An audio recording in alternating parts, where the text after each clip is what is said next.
Yes. So, Dr. Ranji, tell me a little bit about your background. What are you board certified in?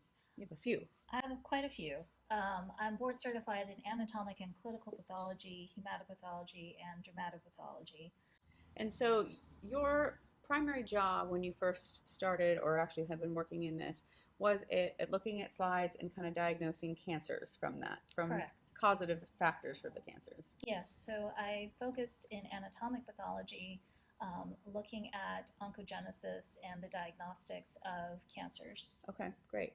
And you recently took the PDGF course, and you are a practitioner practicing in Northern California, and you're doing PDGF. And was Yes. there any hesitation in your mind with your background of the risks associated with it with your patients or?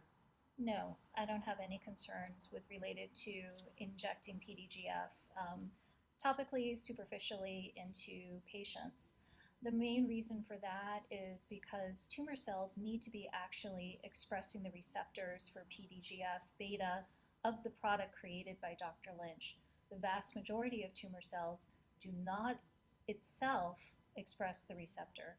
And you were talking about potentially something like transforming growth factor might be a little bit riskier. There are some other types of growth factors that could be riskier or way riskier than PDGF. What is your thoughts on that? Substantially. Transforming growth factor receptor has actually been shown in cell culture to stimulate naturally the normal melanocytes. And in fact, platelet-derived growth factor itself inhibited the proliferation of melanocytes. And so when you're dealing with epigenetic and oncologic dysregulation, you mirror what was seen in the normal tissue. So that tells you what the risk factor of platelet-derived growth factor is in the derm path world. So you just a message to patients if you're considering getting PDGF or if you are nervous if you've already had it and you hear the word cancer associated, what would be your message to those patients? The message I would have to those patients is there's no evidence in the literature to support your concern.